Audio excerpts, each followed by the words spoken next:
Hi guys, scenthound here with my concluding remarks for Roja perfume cologne collections, which has 5 components, and I'm going to decide which of the 5 is the best.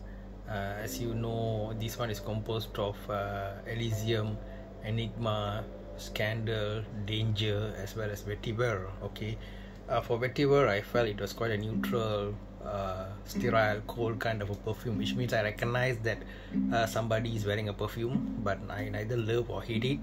I'm like, okay, that's a perfume, alright, cool, alright, that kind of a neutral kind of a feel. Danger had a lot of what's the word for it, lavender, so it gave me a lot of baby powder vibes, and there's a lot of nostalgia there. Pleasant, but I think there's a lot of cheaper alternatives like for example Prada Luna Rosa Black, which is also very powdery kind of a perfume, right, if you like powdery types. So I think there are cheaper alternatives to that. If you talk about Scandal reminds me a lot of, the name itself, scandalous, right? It's very much like YSL Kuros and other old school pungent animalic, civetty, urinal, skanky kind of some say fecal kind of a smell. So Scandal is a no from me. Maybe others might like it, of course. So Scandal will get the last ranking. Vetiver is it's a neutral and slightly above that, and Danger probably gets number 3. Number 2 will be Elysium. Elysium is again, it's got a fresh bergamot thing going on, but again, as I said, got cheap alternatives. Versace Menu Fresh and all the tons of citrusy perfumes out there. Nothing really, shocking to me. And now we come to Concept E, right? Concept E, also known as the I keep forgetting the name. The one that I like, but I keep forgetting the name. Basically, this one is interesting because what do you call it? It's got this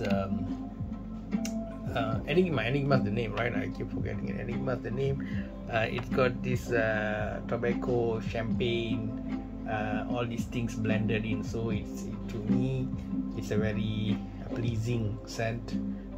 Projection is relatively good. People nearby said, "Oh, there's something smell coming," but the longevity is not so good. Okay, so but I was made to understand that this Roja is trying to create a situation where you got the best of both worlds, which means that the perfume both lasts long and projects well, because what is being said is that if you go for very strong with a parfum and so on, the thing remains on the skin for a long time but does not project to other people, whereas if you go too dilute, it projects very fast and it doesn't last long.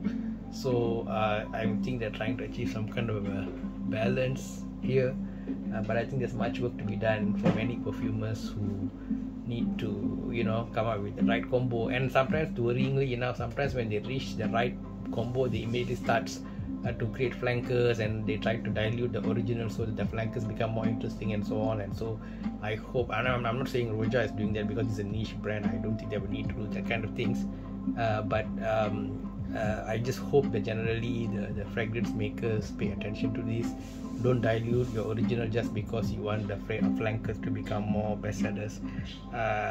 Do a good original, market and sell it, and then come up with another original. This is the way to go, especially at the niche level, right?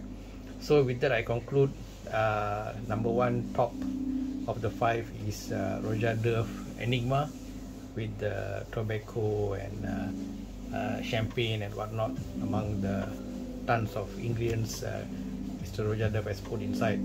Okay guys, that's it, my best of 5 review of the Roja Parfum Cologne series, most of which was launched in 2019. Take care from scenthound. Bye bye, see you in the next video.